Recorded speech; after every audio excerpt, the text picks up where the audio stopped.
Nollywood, originally referred as Nigeria film industry, which has been subjected to several controversies. The term Nollywood has allegedly become ethically divided.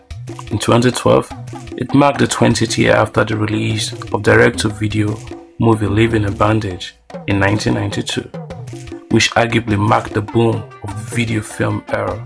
We did not start with home video, we started with cinema. We were shooting film, started with 95mm. The thing is simply that people have been infatuated so much by Nollywood that they are forgetting that Nollywood has an antecedent, that Nollywood started from somewhere. Let me simply say I'll classify the history of Nigerian film industry into four. Okay, the first one being the independent era, the second one being the post-independent era, the third being the indigenization era, and the fourth one the Nollywood era. Nollywood is not all of Nigerian cinema because the industry is segmented into several woods. There is a beginning before Nollywood started, and that beginning is of course the celluloid era. The medium is a foreign, it's an alien medium. It's not. It didn't start. It wasn't. It was actually. It didn't start in Nigeria. It was imported. Now the common history we hear about film in Nigeria is the film that was shown at the Global Theatre in Lagos. The emergence of documentary screening at Global Hall in Lagos here, and we will not disconnect that from the fact that that was Genesis, and the Genesis really gave, how would I put it now, helped up to other areas of our film production and development. But there are some critical films that were made in that period. But the first indigenous film that we read about is the film that was produced by Francis Oladele, directed by O.C. Davis, a black American. And it was an adaptation of Wole Soyinka's play, okay, Kongi's Harvest. We had all these other films that came after that. You recognize that immediately after that we had another film again that was made sometime after that, made by the same person who made Kongi's Harvest, and the title of that one, they started it as Bullfrog in the Sun, but released it as Things Fall Apart. While that was going on, we also have filmmakers in the north who are trying to, who are also making films. We have Let Halilu, we have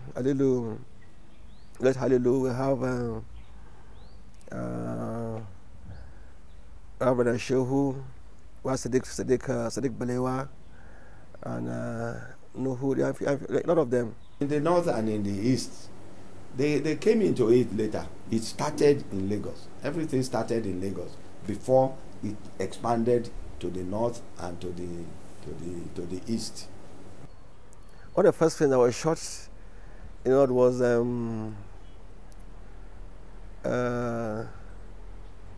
Shehu Umar. Talking of the independent film, because a film made outside government circles, because there is a film that was made before that, and that is Bound for Lagos. You know, it was the first attempt at indigenous filmmaking. We had people like Ogunde, like Eddie Uboma, and the rest of them who were making films, you know, before Nollywood started. And from there, other people came on board. You have Ogunde, you have Babasala, you have majorly the Yoruba filmmakers. Then we had other films that were made in that period. Eddie Uboma made some. Eddie Uboma made about 12 films in that period, if you recall. Akbalara, Toriade. Eddie Uboma made some very good films in that celluloid era.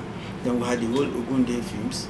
Then we had Dr. Olabalogun, who also made films of that period. Then of course we had Jab Adu, if you remember, BC Daughter of the River. At the beginning of the film history in Nigeria, the Igbos were not really into it. If you know the Igbo man, you know, he wants to do a business that will get him quick money. So he never saw film as a good business until much later, when Kenneth Newe did his Living in Bondage. That encouraged Igbos to go into the film business. Even though Amadi was shot in 1976 or thereabout, you know, it's a film based on the Igbo experience during the Civil War, you know, by Olabalogun, Yoruba man, that shot that directed that film. Otherwise, the Igbos do not have history of starting the film industry, being part of the early film making industry.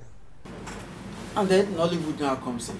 Don't forget that Nollywood came in, and we are talking of films made on video.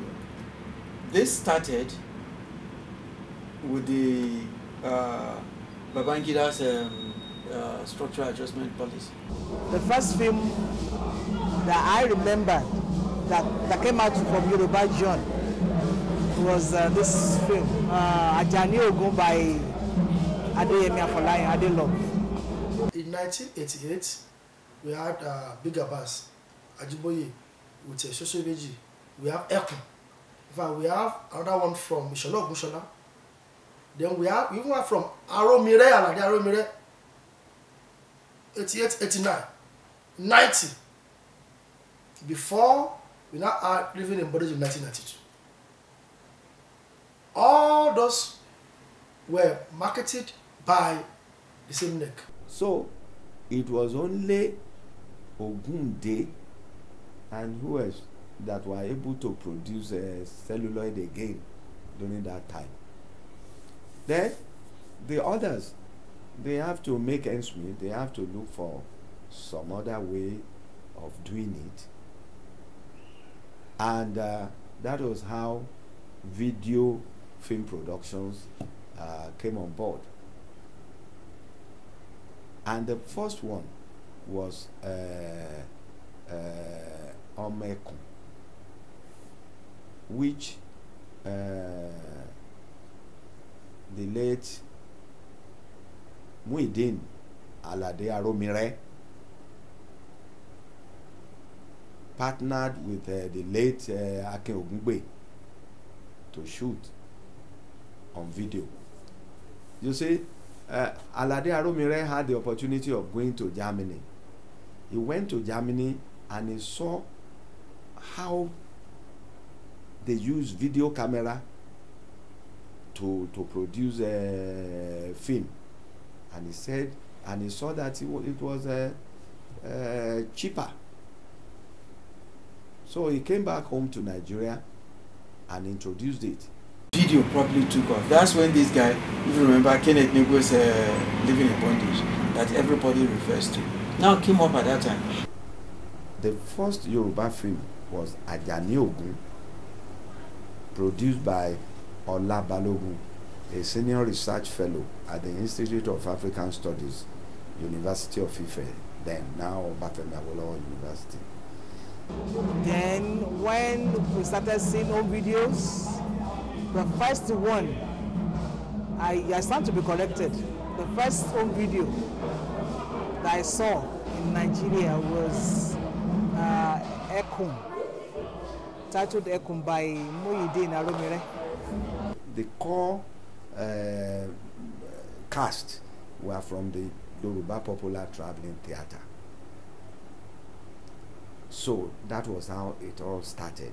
A couple of traveling theatre from the southwestern part of the country, developing into stage, from stage to television, and so the Yoruba traveling theatres went into reversal filmmaking.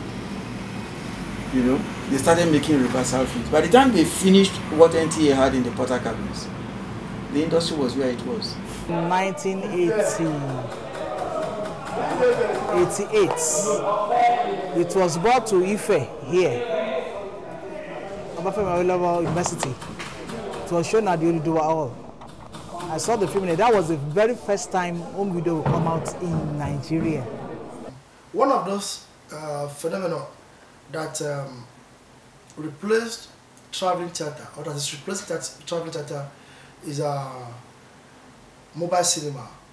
Among all the Yoruba Popular Traveling Theatre group, it was Adelove's group that first had a film production.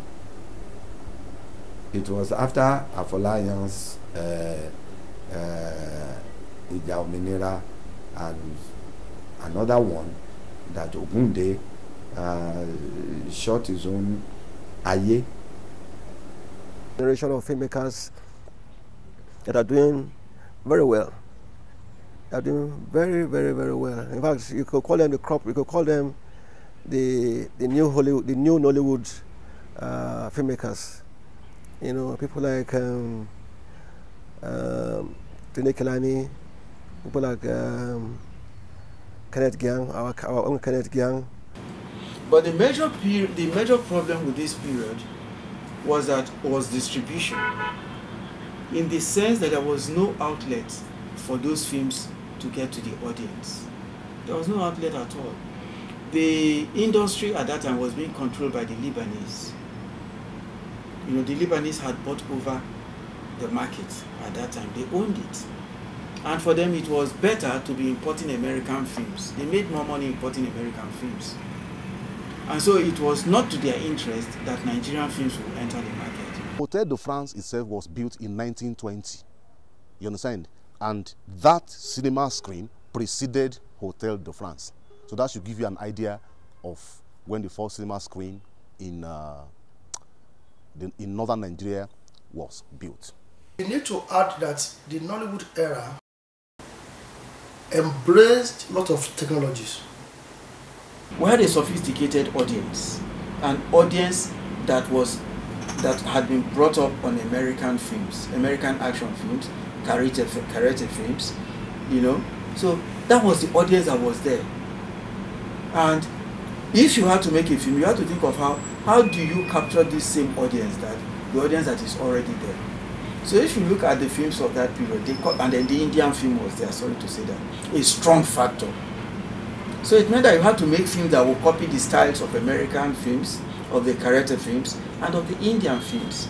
So you're going to find elements of this style in the films of that period, even though they were telling indigenous stories. They had to copy these styles in order to, you call it, that's how the market forces exert their pull. Because to get to this audience, you have to make the kind of films that they would like. So that was, I'm trying to say in short that you had a mismatch of styles coming from predominantly the American film, the Indian film, and the karate films that were in the market. So you're going to find elements of those styles in the films of that period. Even in the so-called traveling theater films, you are still going to take Taxi Driver, you know, Afolayan's Taxi Driver. They loves Taxi Driver, if you take it. Look at those songs. It's mimicking the Indian approach to filmmaking. Baba Jasco came from a comic magazine. It was a comic magazine as initial stage. You know, in the days of Dada the Sexy Guy, Baba Jasco, etc., etc., you know, all this cartoon, all this animation. So Baba Jasco was an adaptation of a comic magazine that the one I just thought, oh, let me translate this or transform this into teleplay, and that was how it happened. But I can't be sure of it this right now. But right now, we have three different kinds of Nollywood film, like you rightly know. You know, three different styles, three different kinds. We have the kind that is, and then you see when we are talking of the kinds now, we're dealing with how the film is released, the platform of release. So we have those that are released by, you know, the video ones, the DVD, the ones that are released, they adapt one style. Then we have those that are released directly to the theater. You're going to find that they adopt a different style. Then those that are sponsored by the networks, DSTV, they have their own films. Under Nollywood era, we have different classifications of development. You have the one I mentioned, internet protocol television. Like you have Ibaka, you know, everybody's going online now.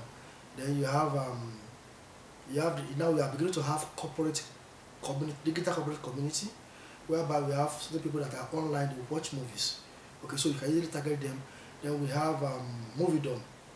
Okay, movie as a medium of advertising, whereby you use your brand as hero or heroine in the central dramatic problem of a complete story. Now we have video on demand. Easily now on your phone you can subscribe for a few amount of naira and have the video, watch it and let go. Okay, for in the same era we have fantastic level of distribution now. Apart from the VTH video, apart from the DTH direct to home videos, direct to home, that CD or DVD now, we have a lot of alternatives. Okay, so Nollywood has opened the gateway to different aspects of distribution, and we are enjoying. I think it's fantastic. A decision of the segments of the industry and not generally agreed events, which sparked controversies from many stakeholders that Living in Bondage did not mark the first, stating that the film wasn't in fact the first Nigeria video film, neither was it the first successful video film, nor first Nigeria film. For many, Nollywood was absent during the formative years of both video film era and the golden age.